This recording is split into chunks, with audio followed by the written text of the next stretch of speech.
कांग्रेस के तमाम नेता जो है नरगल समाजवादी पार्टी के लिए बोल रहे हैं। कमलनाथ ने भी कुछ स्टेटमेंट दिए। कहने दो यार, हमें इन पर कुछ नहीं कहना है। छुटवाइये नेता हैं ये, छुटवाइये नेता हैं ये।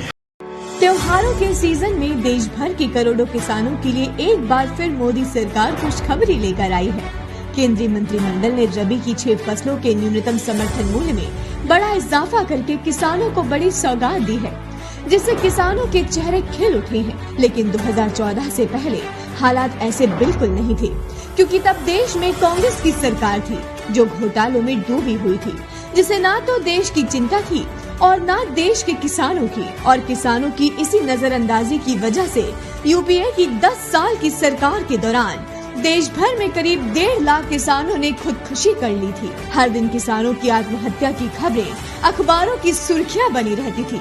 तब किसानों को न्यूनतम समर्थन मूल्य के नाम पर छड़ा जाता था। 2014 में इसी कांग्रेस की सरकार में गेहूं पर सिर्फ 1400 रुपए, जौ पर सिर्फ 1100 रुपए, चना पर सिर्फ 3100 रुपए, मसूर पर सिर्फ 2950 रुपए, सरसों पर सिर्फ 3050 रुपए और कुसुम पर सिर्फ 3050 रुपए प्रति क्विंटल न्यूनतम समर्थन मूल्य दिया जाता था, जो आज भाजपा की सरकार में गेहूं पर 2275 रुपए, जौ पर 1850 रुपए, चना पर 5440 रुपए, मसूर पर 6425 रुपए, सरसों पर 5650 रुपए और कुसुम पर 5800 रुपए प्रति क्विंटल दिया जा रहा है, जिससे किसानों की जिंदगी में बहुत बड़े बदलाव आए हैं। आज देश के 9.53 करोड़ से अधिक किसानों को पीएम किसान सम्मान निधि से हर साल 6000 रुपए मिल रहे हैं और एमपी में तो ये 12,000 रुपए मिल रहे हैं,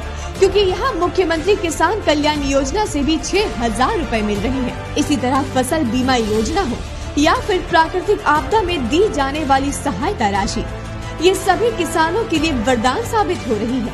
तभी तो कहते हैं, किसानों ने कहा बार बार फिर एक बार भाजपा सरकार।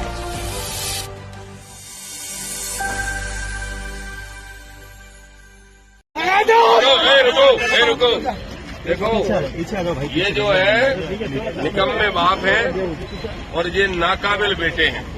ये सपना देख रहे हैं कि ये मुख्यमंत्री बन जाए। ये कांग्रेस में आग लगाने को तैयार है, इसलिए हम इनमें आग लगाने के लिए आए। लगा तो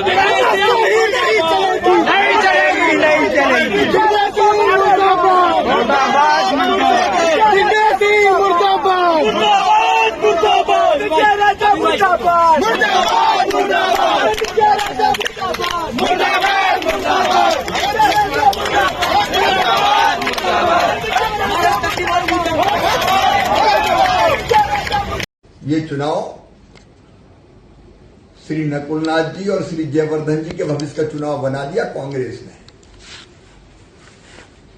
ऐसा लगता है कि मध्य प्रदेश में खड़गे जी ने कांग्रेस के टिकट बांटने की फ्रेंचाइजी कमलनाथ जी को दे दी और फ्रेंचाइजी लेके कमलनाथ किसी की नहीं सुन रहे। नकुलनाथ जी को स्थापित कर रहे हैं, उधर दिग्विजय जी जयवर्धन जी को स्थापित कर रहे हैं। कमलनाथ जी तो खुद ही सर्वे करा रहे हैं और खुद टिकट बांट रहे हैं। दिल्ली का सर्वे नहीं, दिल्ली की सुनना नहीं, इंडी का पता नहीं गठबंधन का। उस गठबंधन को अपमानित करने का काम कर रहे हैं। अखिलेश बखलेश, ये उनकी भाषा है। अब वो ना तो इंडी गठबंधन वालों की सुन रहे हैं, ना वो खड़गे जी की सुन रहे हैं, ना वो मैडम सोनिया गांधी, राहुल जी और प्रियंका जी की सुन रहे हैं। वो तो अपनों को स्थापित करने के काम में लगे हुए हैं।